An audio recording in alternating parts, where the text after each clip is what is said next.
आपण या पुढचा प्रॉब्लेम घेणार आहोत. प्रॉब्लेम नंबर 6 पेज नंबर 64 दिलेला आहे. Problem number 6 page number 164. Problem अशा प्रकारचा आहे.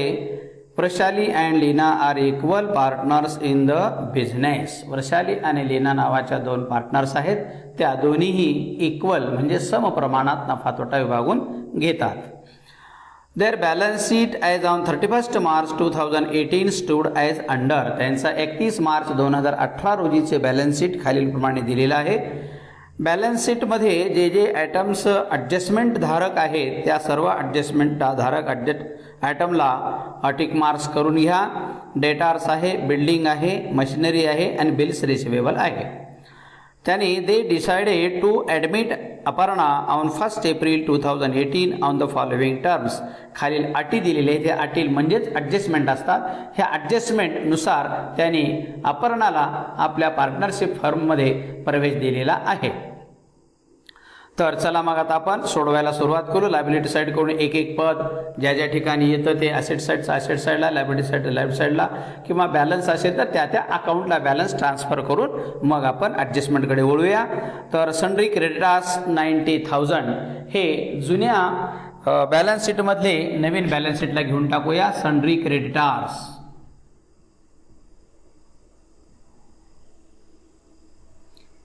90,000. नेक्स्ट कॅपिटल आहेत. वृषाली लीना 45,000 30,000. वृषालीचं क्रेडिट साईडला घेऊन टाकायचा balance broad down 45,000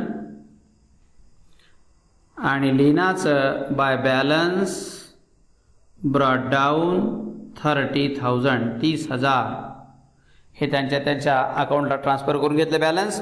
general reserve 18,000. General reserve आपण वाटून देत असतो, आपल्याला माहीत आहे. याची एंट्री होते general reserve account debit to Vrushali's capital account आणि Leena's capital account 9,000 being general reserve transferred to old partners capital account. अशा प्रकारची आपण जनरल एंट्री करतो आणि हे ट्रान्सफर करूया 9,000 त्यांच्या कॅपिटल अकाउंटला. General reserve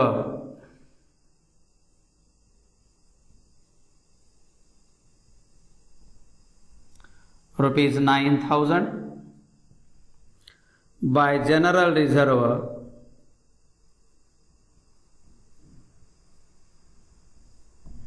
₹9,000.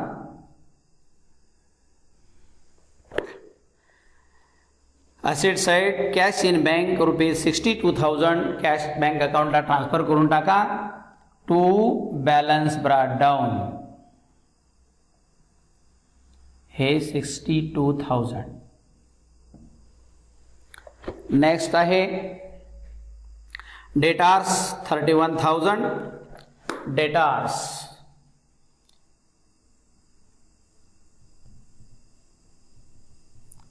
या 31,000 वर अगोदरच 1,000 RDD आपल्याला दिलेला आहे. तो आपण विचारात घेऊन पुढची त्याच्यावरची ॲडजस्टमेंट करूया. नंतर बिल्डिंग आहे 55,000. याच्यावर ॲडजस्टमेंट आहे. बिल्डिंग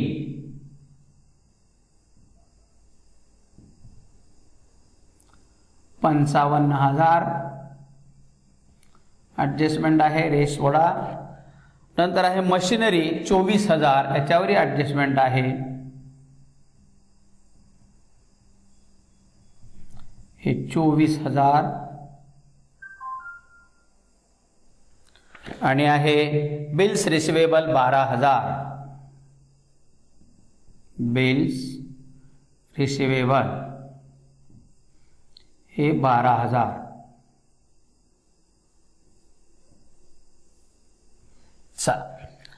आता ॲडजस्टमेंटकडे जाऊया. ते decided to admit Aparna on 1 April 2018 on the following terms. खालील अटीवर त्यांनी अपर्णाला पार्टनरशिप फर्ममध्ये प्रवेश दिलेला आहे. आता त्या अटी आपण पाहूया. पहिली अट अशा प्रकारची आहे. The machinery and building be depreciated by 10%. Building आणि मशिनरीवर 10% डेप्रिसिएशन चार्ज करायचं आहे. 10% डेप्रिसिएशन आपल्याला चार्ज करत असताना लक्षात ठेवायचं, कॅल्क्युलेशन फारसं करत बसायची गरज नाही. मुख्य जी अमाऊंट असते त्या अमाऊंटचा एक शून्य झाकला की उरलेली जी रक्कम असते ती ते डिप्रिसिएशन होते. कशा प्रकारे पहा, बिल्डिंगवर 10% बाय DEP.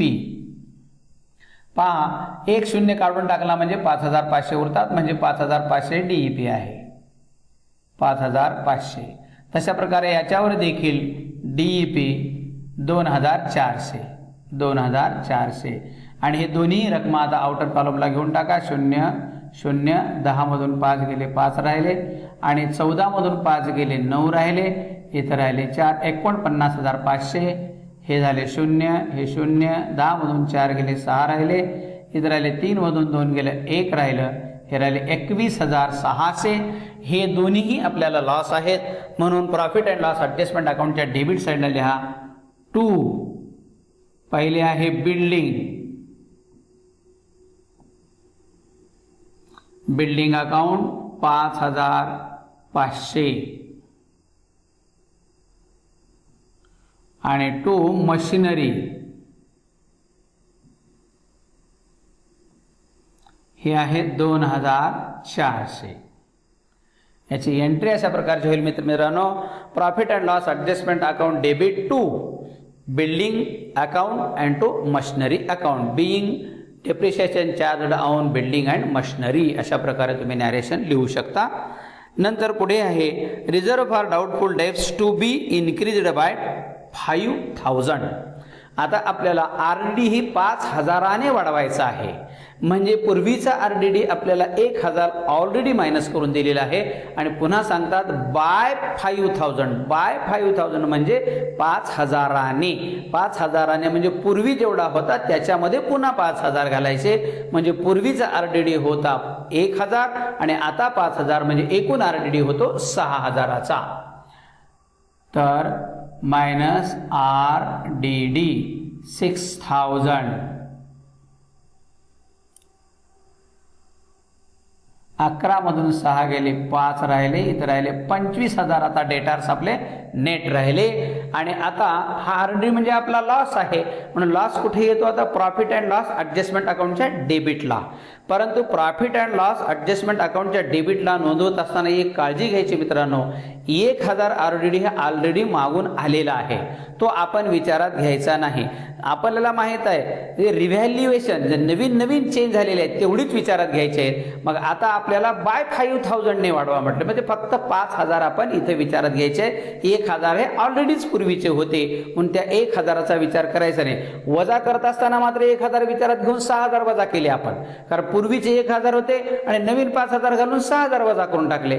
पण इथं प्रॉफिट अँड लॉस ॲडजस्टमेंटला इफेक्ट दाखवत असताना फक्त 5000 विचारात घ्यायचे, नवीन झालेला बदल तेवढा विचारात घ्यायचा आहे.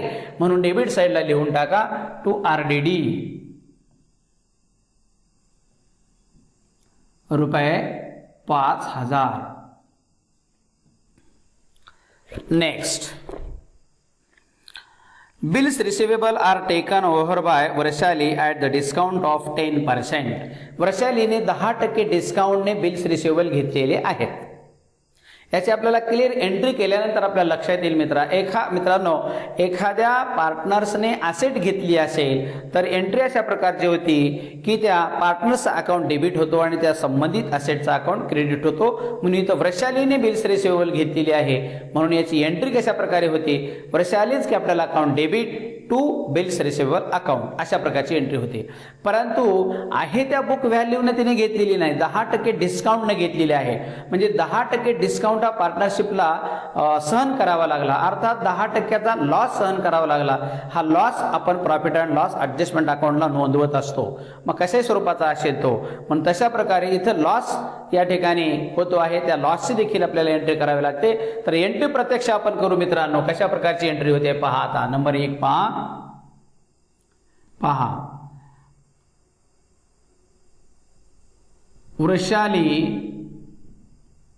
वैशालीज कॅपिटल अकाउंट डेबिट 10% वजा करायचे आहेत. पहा मित्रांनो, हे 12,000 आहेत. 12,000च्या 10% म्हणजे 1,200. म्हणजे तिने किती रुपयाला घेतली या सेट? बिल्स रिसिवेबल घेतले 10,800ला. हे 10,800 तिला फक्त 10,800ला पडले असेट. आणि हे जे 1,200 आहेत हे आपल्याला लॉस झाला, म्हणून तो प्रॉफिट अँड लॉस ॲडजस्टमेंट अकाउंटला नोंदवायचा आपल्याला. Profit and loss adjustment account, debit 1,200 आणि to bills receivable account.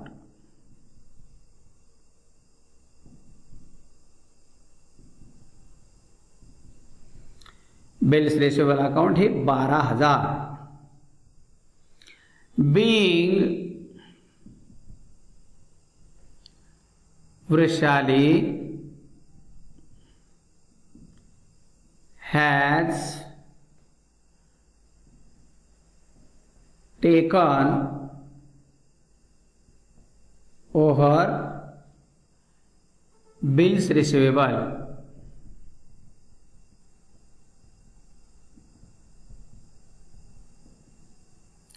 by at 10% discount. अशा प्रकारची एंट्री आपल्याला करता येतात. आता एंट्रीचा इफेक्ट आपण करू. Vrushali's capital account debit 10,800. वृषालीच्या कॅपिटल अकाउंटच्या डेबिटला टू बिल्स रिसिवेबल 10,800. पुन्हा profit and loss adjustment account debit to 1,200. इथं प्रॉफिट लॉस घेऊन टाका. पुन्हा बिल्स रिसिवेबल 1,200 आणि बिल्स रिसिवेबलच्या क्रेडिटला, म्हणजे इथून सगळे बिल्स रिसिवेबल काढून टाकायचे आहेत. इथं वृषाली लिहायचं आहे. वृषाली 1,200. आता आपल्या असेट साईडला बिल्स रिसिवेबल राहणार नाहीत, कारण ते वृषालीने घेऊन गेलेले आहेत.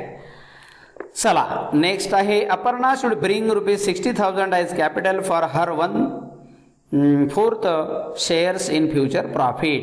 भविष्यातील नफ्यामध्ये 1/4 नफा मिळविण्यासाठी अपर्णाला ₹60,000 कॅपिटल आणायचं आहे. तिने आणलं असं गृहीत धरून आपण एंट्री करायची आहे. Cash account debit to Aparna's capital account. म्हणून कॅश अकाउंटच्या डेबिटला टू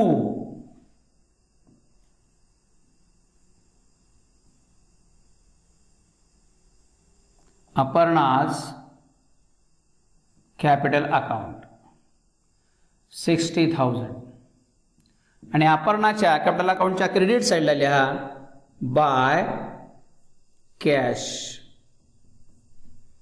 60,000. नेक्स्ट आहे,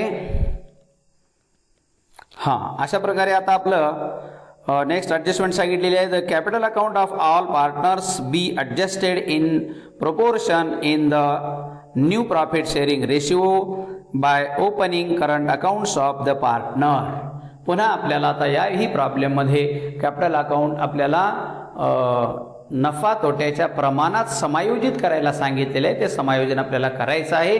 परंतु समायोजन करत असताना जे काही कॅपिटल जास्त झाला असेल, कमी झाला असेल, तर त्यासाठी लोन नाही किंवा कॅश स्वरूपात घेऊन जाणार नाही, तर ते करंट अकाउंट ओपन करून वेगळ्या त्या अकाउंटला ट्रान्सफर करायचं आहे, असं आपल्याला वेगळ्या प्रकारातून सांगितलेलं आहे. तत्पूर्वी आपण profit and loss adjustment account close करू.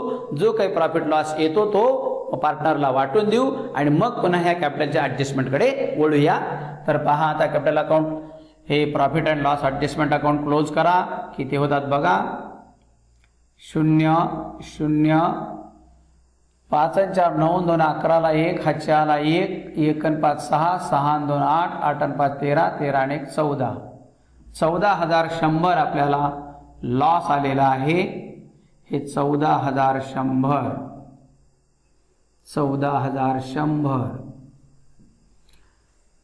बाय लॉस हे द्यायचं आहे वृषालीला आणि लीनाला. आपल्याला माहित आहे दोन्हीला हे समप्रमाणात आहेत, म्हणजे 7,050 आणि 7,050. याची एंट्री होते Vrushali's capital account debit, Leena's capital account debit to profit and loss adjustment account. Profit and loss adjustment अकाउंटच्या क्रेडिटला आहेत, अर्थात पार्टनर्सच्या डेबिटला येणार टू P&L ॲडजस्टमेंट अकाउंट. इथं लिहा loss 7,050 to P&L adjustment account कंसात लॉस 7,050. चला तर मग आता आपला प्रॉफिट अँड लॉस ॲडजस्टमेंट झालेला आहे. आता फक्त कॅपिटल ॲडजस्ट करायचं आहे. कॅपिटल ॲडजस्ट करण्यासाठी आपल्याला काय करावं लागणार आहे, न्यू प्रॉफिट शेअरिंग रेशिओ काढून घ्यावं लागणार आहे. न्यू प्रॉफिट शेअरिंग रेशिओचे कॅल्क्युलेशन करूया आपण. आता नंबर 2 ची ॲडजस्टमेंट ही calculation of new profit sharing ratio. आपल्याला माहित आहे न्यू प्रॉफिट शेअरिंग रेशिओ काढत असताना आपण काय करतो, 1 मधून नवीन येणाऱ्या पार्टनरचा जो शेअर आहे तो तेवढा वजा करून टाकतो आणि जे बॅलन्स येतं त्या बॅलन्सला त्यांच्या ओल्ड प्रॉफिट शेअरिंग रेशिओने मल्टिप्लाय करतो, गुणाकार करतो, तेव्हा जे येणारं प्रमाण आहे ते नवीन प्रॉफिट शेअरिंग रेशिओ असतं. म्हणून आता पहा 1 मधून वजा करा 1/4 बरोबर उरतात 3/4. 1/4 प्रमाण दिले ना त्याला अपर्णाला. हां 1/4 वजा केला 3/4 उरले. आता पहिली आहे वृषालीचं प्रमाण काढू आपण.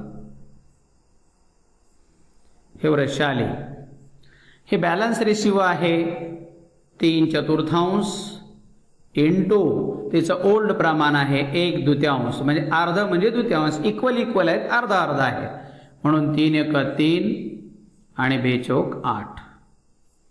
पुन्हा दुसरी आहे लीना. लीनालाही अशाच प्रकारे 3/4 गुणिले 1/2 बरोबर 3/8 कारण दोन्ही अर्धे अर्धे भागीदार आहेत. आणि नंबर 3 आहे अपर्णा.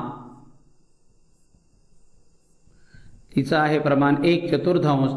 या 4ला 8 करायचं आहे म्हणजे आपल्याला छेद आणि अंशाला 2 ने गुणाकार करायचा आहे. 2 × 1 = 2 आणि 2 × 8. सर्वांचे छेद सारखे आहेत म्हणून यांचं प्रमाण पहा किती येतं 3:2. हे त्यांचा न्यू प्रॉफिट शेअरिंग रेशिओ आहे. लक्षात आलं तर आपल्या न्यू प्रॉफिट शेअरिंग रेशिओ आहे. आता कॅपिटलचं आपण कॅल्क्युलेशन करूया. आता यानंतर पहा नंबर 3 ची ॲडजस्टमेंट आहे calculation of new capital adjustment.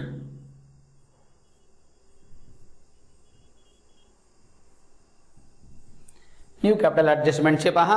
पहिल्यांदा कॅपिटल ॲडजस्टमेंट करत असताना आपल्याला अपर्णाचा आधार घ्यावा लागतो. अपर्णाचं कॅपिटल आणि अपर्णाचं प्रमाण. अपर्णाचं प्रमाण 2 आहे. अपर्णाच्या 2 प्रमाणासाठी अपर्णा किती कॅपिटल आणते पहा 60,000 आणत असते.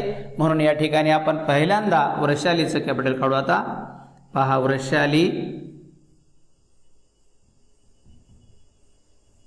वृषालीचं पहा. जर अपर्णा 2 प्रमाणासाठी 60,000 कॅपिटल आणत असेल तर अपर्णाला 3 पाहिजे प्रमाण. तर अपर्णाला आता व्यवसायामध्ये किती कॅपिटल ठेवावं लागेल पहा 3 × 60,000 भागिले या 2ला इकडं आणून ठेवायचं आहे 2 बरोबर. पहा आता ह्या 2 ने याला भागाकार करा 2 × 6 म्हणजे 30,000 होतात आणि 30 × 90,000 होतात. हे म्हणजे आता आपल्याला वृषालीला नवीन भागीदारीमध्ये 90,000 कॅपिटल आणायचं आहे. आणि लीनाला किती आणायचं आहे पहा. लीना 2 साठी जर अपर्णा 60,000 आणत असेल तर पुन्हा लीनाला 3 साठी किती आणावं लागेल, तर 3 गुणिले 60,000 भागिले 2 म्हणजे पुन्हा तेच कॅल्क्युलेशन, हे 30,000 भागाकार येईल, बरोबर 30 ने 3 ला गुणाकार केला की 90,000 येईल. या दोघींनाही आता 90,000 येईल. म्हणजे कॅपिटल आता कशा प्रकारे राहील पहा मित्रांनो. आता हे न्यू कॅपिटल,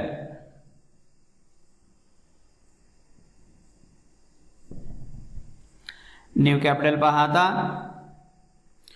नंबर 1 वृषाली 90,000.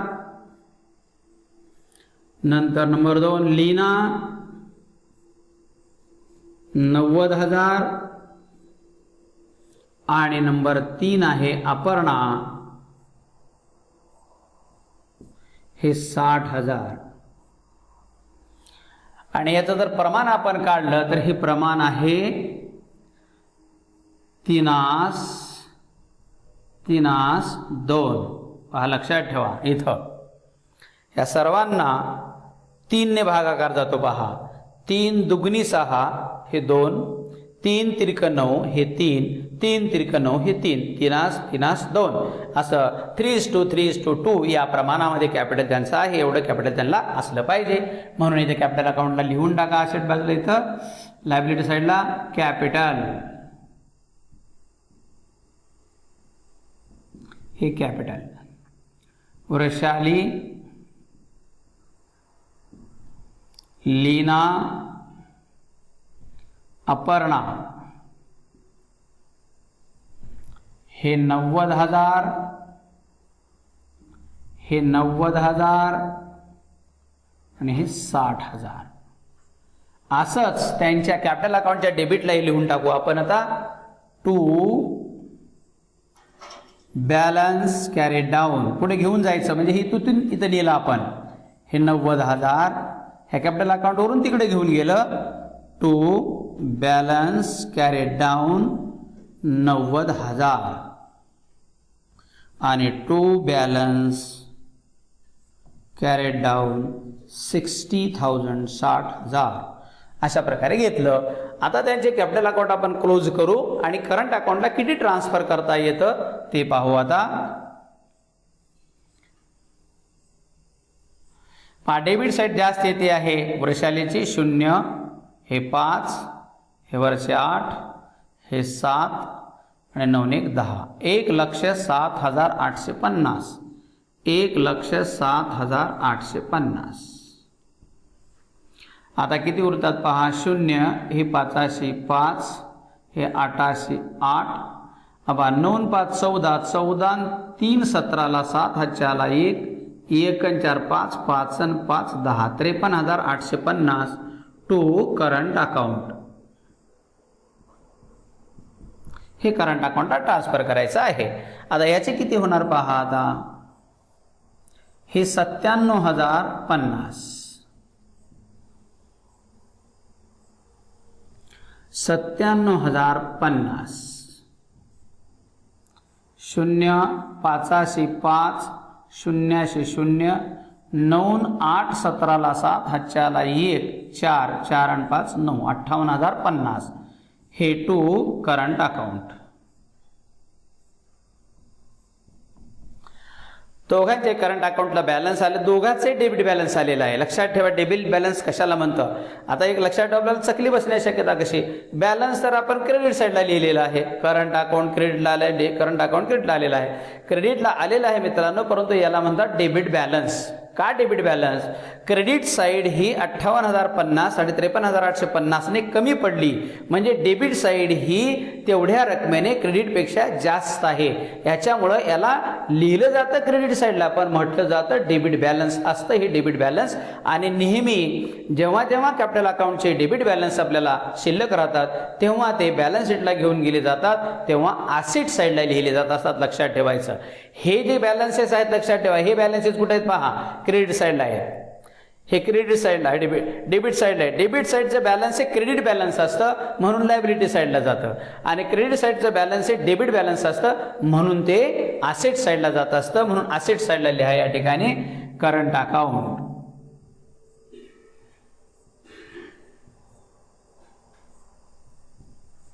हे करंट अकाउंट, पहिली वृष आली आणि दुसरी लीना. पहा 53,850, 53,850 आणि 58,050, 58,050. हा, आता आपण उरलेले अकाउंट बंद करून टाकू. कॅश अकाउंट बंद करा. हे येईल 1,22,000. 1,22,000 कॅश आता आपल्या बँकेत जमा झालेली आहे. पूर्वीची 62,000 आणि अपर्णाने आणलेली 60,000, असे 1,22,000 कॅश आपल्याकडे जमा झाले. म्हणून हे आता असेट साईडला घेऊन टाकू. बॅलन्स कॅरीड डाऊन, कॅरी करू आपण तिकडं. आणि आता या अपर्णाचा अकाउंट आहे आपोआप क्लोज होऊन जातो. क्लोज करून टाकू याला.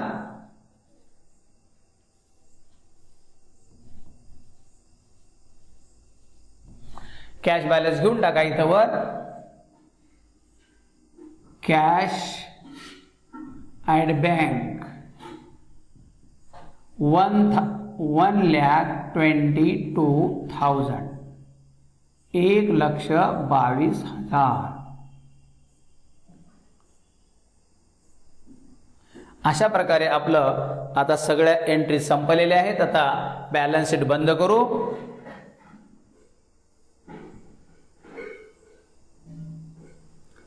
पहा आता 0,0,0,0, 9 दुगणी 18, 9 त्रिक 27 आणि 6 33, 3,30,000. आता हे पहा, हे 0, 5 आणि 5 10ला 0 हातचे आला 1, 1 आणि 5 6, 6 आणि 6 12, 12 आणि 8 20, 20ला 0 हातचे 2, 2 आणि 2 4, 4 आणि 5 9, 9 दुगणी 18, 18 आणि 1 19, 19 आणि 3 22, 22 आणि 8 30, 30ला 0 हातचे आले 3, 3 आणि 2 5, 5 आणि 2 7, 7 आणि 4 11, 11 आणि 2 13, 13 आणि 5 18, 18 आणि 5 23, 23ला 3 हातचे आले 2, 2 आणि 1 3. अशा प्रकारे 3,30,000 आपलं बॅलन्स शीट टॅली झालेलं आहे. मित्रांनो, आता आपल्या लक्षात आलं असेल यामध्ये नवीन काय होतं. नवीन आयटम काय होता. एक म्हणजे पार्टनरने ॲसेट घेऊन गेल्यानंतर त्याचे इफेक्ट आणि त्याची एंट्री काय होते हे आपण पाहिलेलं आहे. एक दुसरं कॅपिटल ॲडजस्टमेंट आपण या पूर्वीच्या प्रॉब्लेममध्ये आपण केलेलं आहे. परंतु कॅपिटल ॲडजस्टमेंट कशा प्रकारे थ्रू लोन केलं, थ्रू कॅश केलं. कॅश अकाउंट कॅशने आपण ॲडजस्टमेंट केलेली आहे. म्हणजे जास्तीचं झालेलं कॅपिटल हे आणावं किंवा परत घेऊन जावं. जास्त झाला असेल घेऊन जावं आणि कमी पडला असेल तर आणावं या अर्थाने. आणि जास्त झाला असेल तर घेऊनही जायचं नाही, आणायचं नाही, लोन म्हणून भागीदाराला ते द्यायचं आहे. परंतु इथं आता काय केलं, कॅपिटल अकाउंटच दुसरा निर्माण केला आणि ते म्हणजे करंट अकाउंटला. आणि करंट अकाउंटला ट्रान्सफर केला. परंतु इथं विशेष हे आहे की ते बॅलन्स डेबिट बॅलन्स आलं आणि डेबिट बॅलन्स हे ॲसेट साईडला लिहिलं जातं. ही नवीन बाब आपल्याला या गणितामध्ये पाहायला मिळालेली आहे. अन्यथा आपण करंट अकाउंटला म्हटलं की करंट अकाउंट इकडे लिहितो. आतापर्यंत आपण लोन वगैरे लायबिलिटी साईडला लिहिलेलं आहे. परंतु हे डेबिट बॅलन्स आल्यामुळं आपल्याला ॲसेट साईडला हे लिहावं लागलं. म्हणून ॲसेट साईडला सुद्धा करंट अकाउंटचं बॅलन्स येतं हे लक्षात ठेवा. अशा प्रकारे हे गणित झालेलं आहे.